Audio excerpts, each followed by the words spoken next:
e, e acabaram empatando seus jogos, né? Exemplo do Fortaleza, do Atlético Goianiense. Acho que o Corinthians também foi um 2-2 aqui.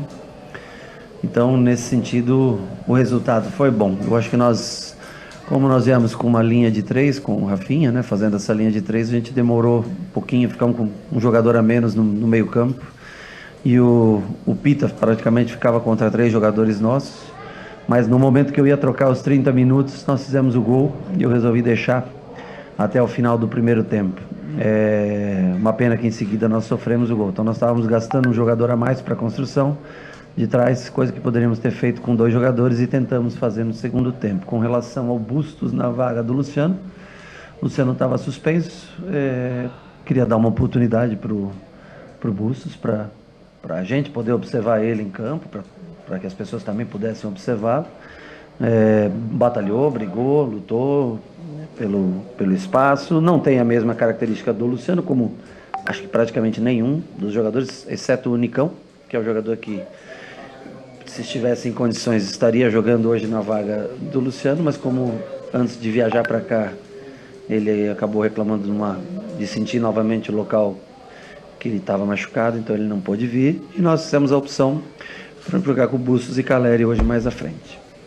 Ô, Rogério, quanto que essas duas vitórias que São Paulo teve na sequência, né, uma dentro e uma fora de casa, faz você conseguir mostrar para o seu grupo que ele pode mais, né, dentro de uma temporada difícil, né, que o São Paulo teve, um calendário também muito complicado, mas quanto que duas vitórias consecutivas e o ingresso principalmente no G8, uma vaga agora mais concreta, talvez vislumbrando uma vaga mais concreta para a Libertadores, faz você mostrar para esse grupo que esse grupo pode mais, principalmente visando uma próxima temporada? Eu espero que a gente tenha a cabeça boa para estar bem concentrado. Próximo jogo, dois próximos jogos dentro de casa, né? E contra Atlético Goianiense, contra Atlético Mineiro.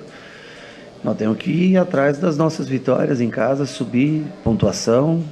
Não é fácil, alguns cansados o ano todo, a pressão psicológica que disputar finais, perder, se reerguer, isso sempre é uma tarefa difícil.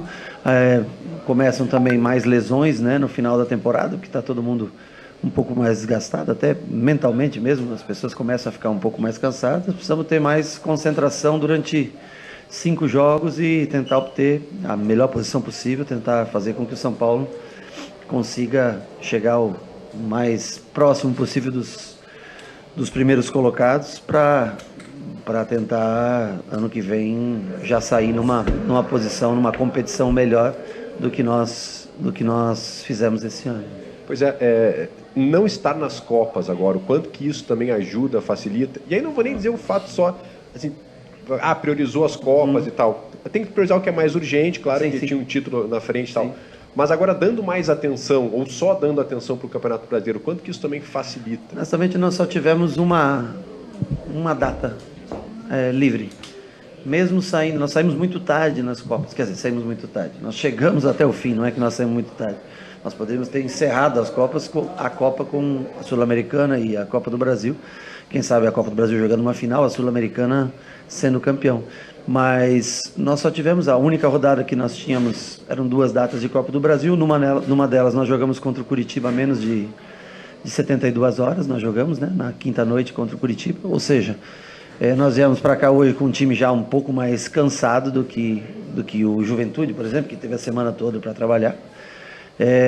E aí nós só tivemos uma data livre, que foi o jogo agora da final entre Flamengo e Corinthians, nessa data que nós num dos jogos do Flamengo e Corinthians que nós não jogamos. Então tem times que saíram mais cedo, então se dedicam mais ao campeonato. Agora são jogos meio e fim de semana, né? Então praticamente nós só não jogamos uma data que nós teríamos, que era uma das 2 da Copa do Brasil. Numa delas usamos o jogo para fazer contra o Curitiba, que estava atrasado, e tivemos uma semana de trabalho depois de uma eliminação. Agora a gente joga até o final, como todos os outros, os 5 jogos, meio e fim de semana. Tem que ter concentração para completar os 77 jogos que nós vamos fazer no ano e tentar o máximo de vitórias possíveis até o final para levar o São Paulo na posição mais alta possível da tabela. Zé, esses 5 jogos depois da Sul-Americana, vocês conquistaram 10 pontos em 15. Acho que é um aproveitamento até bom, de 66%. Te surpreende? Te parece um aproveitamento melhor do que o esperado, dada a frustração da derrota lá? Você acha que o time se recuperou bem nesses 5 jogos? Eu acho que o time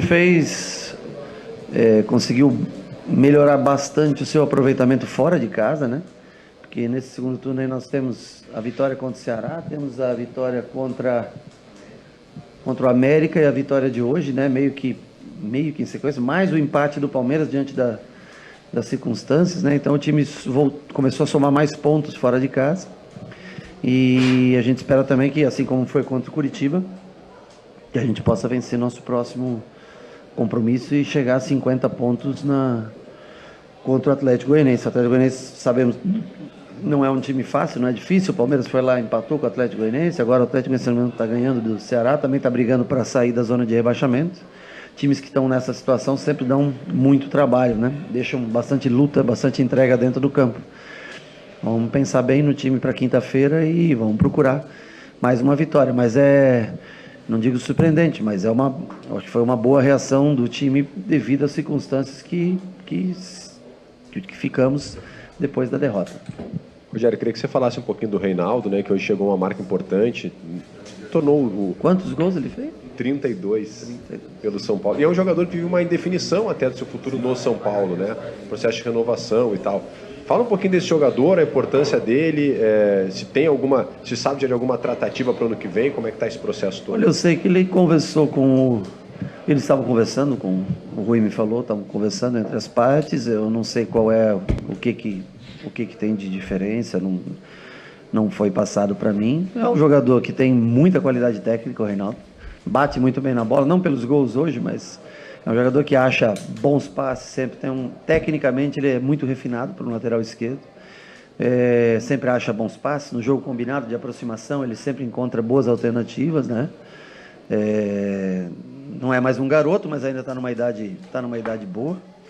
É uma questão aí do clube, do Reinaldo, conversarem para ver o que vai ser feito, né? Eu não sei aonde está, não é dessa parte, essas coisas, tempo, valor, essas coisas, eu não me meto, mas eu tenho sido titular comigo nos últimos jogos. O Wellington normalmente tem entrado no minuto 60, minuto 65, 70, porque já pega os adversários mais cansados. É um jogador que chega mais ao fundo que o Reinaldo. O Reinaldo, por sua vez, é um jogador que constrói e melhora o jogo já por trás, né? Cada um característica distinta, e fico feliz pelos gols dele de hoje que deram essa vitória pra gente. Rogério, tem o caso do Reinaldo, que a gente acabou de te perguntar. Inclusive, essa semana foi noticiado o interesse do Fluminense nele. Não sei se você soube de alguma coisa. Não, eu soube lendo as notícias, mas não me surpreende que não só o Fluminense, pode ter outras equipes interessadas, porque é um jogador que ele é talentoso, realmente ele tem como acho que a sua principal virtude é o talento nessa armação de jogadas, cruzamento, os pênaltis, que ele nunca desperdiça pênalti, né, quando bate. Ele tem vários atributos que eu acho que credenciam ele a outras equipes desejarem o jogador. Quando a gente fala com você sobre o planejamento para o ano que vem, sempre começa a partir da renovação dos jogadores que estão com o contrato perto do fim. Sim. São muitos. Sim. E até agora a gente não tem notícias de que nenhum deles tenham renovado. Te parece, como a gente falou, né, com o Reinaldo já na mira de um outro clube, imagino que outros jogadores também, que esse processo precisa ser acelerado nesse momento? Não, eu acho que o clube está tentando, dentro das condições que tem, tentando se ajustar também financeiramente, né, diminuir um pouco a folha de pagamento. Com isso, talvez nem sempre consegue chegar a um acordo de forma mais rápida, né?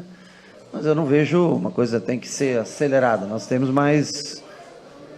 pouco menos de um mês, né, para acabar o campeonato. Temos as férias, a volta em dezembro, né? Tem aí esses dias para tomarem decisões que vão ser importantes. Tem Reinaldo, tem Miranda, tem Luizão mesmo, que jogou hoje, né? Tem vários jogadores nessa situação. Eu acho que dentro do momento correto, ou ao final da temporada, ao menos, né, deve ser tomada uma decisão com relação a todos esses jogadores, porque acho que são 5 ou 6, né, que vencem o contrato, e tem mais o Luizão para janeiro e o Igor Gomes para março, né? Aí eu não sei realmente essa parte aí, como a direção acho que pode te responder melhor. Você tem sido questionado pela direção, quem você gostaria de ficar, se você tem Eu gosto de todos eles. O que a direção tem como em mente é, como eu já falei, tentar diminuir um pouco a folha salarial para ter uma economia para o ano que vem, né? Agora, aí é uma questão, talvez não dê para renovar com todos os jogadores, né? Mas com quem for possível e quem eles conseguirem chegar a um denominador comum, tenho certeza que em breve comunicarão todos vocês. Ok, ouvimos o